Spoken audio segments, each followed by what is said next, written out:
वाढविसी हेवा दिवस असता दिवा दिवशी. नमस्कार, मी आराध्या सातपुते. मी आता 5वी वर्ग शिकते. माझ्या शाळेचे नाव काशीश्वर विद्यालय कासारा. तुम्हाला मी आज संत मुक्ताबाई या विषयावर बोलणार आहे. संत मुक्ताबाई ह्या महाराष्ट्रातील एक महान संत आणि कवयित्री होत्या, ज्यांनी वारकरी संप्रदायात महत्त्वपूर्ण योगदान दिले. त्या संत ज्ञानेश्वर, संत निवृत्तीनाथ आणि संत नामदेव यांच्या सर्वात लहान बहीण होत्या.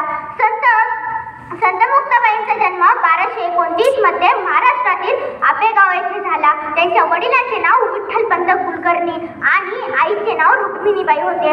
संत मुक्ताबाईंनी लिहिलेल्या अनेक साठीचे अभंग खूप प्रसिद्ध होते.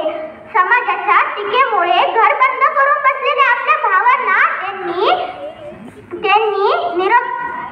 त्यांनी प्रेरणा दिली. तुम्ही तरुण विश्वतारा ताटी उघडा ज्ञानेश्वरा या प्रसिद्ध ओळींनी ज्ञानेश्वरांना पुन्हा लोकांसमोर येण्याची प्रेरणा दिली. त्यांनी केवळ 41 अभंग लिहिले असले तरी ते आध्यात्मिक ज्ञान आणि खोलीने समृद्ध आहेत.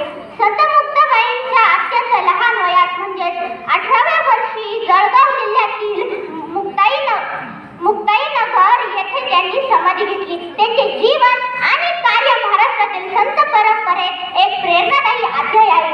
त्यांनी स्वतःच नव्हे तर आपल्या भावंडांच्या आणि संपूर्ण समाजाच्या आध्यात्मिक उन्नतीसाठी मार्गदर्शन केले. निवृत्तीनंतर सोपान मुक्ताबाई म्हणजे निवृत्तीनंतर ज्ञानाकडे जाण्याचा सोपा मार्ग म्हणजे मुक्ती. ह्या विश्वाचं रहस्य या चारही भावंडांनी एका ओळीत उलगडलं. समाजानं माता-पिताला बहिष्कृत केलेलं, खाण्यापिण्याची अवघड असताना रोजच्या अपमानाची कथा वेगळी, पण तरीही समाजाचं अभिचिंतन करणारी ही भावंड या पृथ्वीवर जन्माला आली हे या वसुंधरेचं भाग्य. आणि त्यांच्या पदस्पर्शाने वावरून झालेल्या या भूमीत आम्हाला बोलता यावं हे आमचं भाग्य. तारांगण तर कोणी पाहिलं नसेल. तारांगणात असंख्य तारे असतात, पण एकच सूर्य जन्माला येतो आणि कण आपल्या तेजाने व्यापून टाकतो. असंच एक तारा म्हणजे मुक्ताबाई. त्यांच्यावर शब्दांचे फुलं अर्पण करताना म्हणावंच वाटतं, तुझी भक्तिशक्ती माया जगलं तुझं चंदन ग.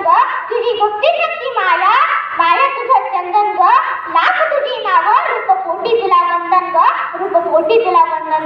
खरं तर मुक्ताबाई सारख्या आदिमायेच्या प्रेरणामृताची कहाणी 3 मिनिटात सांगणं अशक्य आहे. पण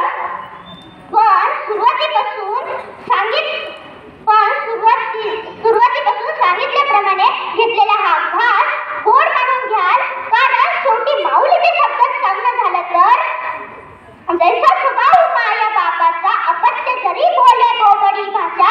जैसा स्वभाव माया बापाचा अपत्य जरी बोले बोबडी भाषा, तरी अधिकाधिक दयाचा संतोषा. रामकृष्ण हरी.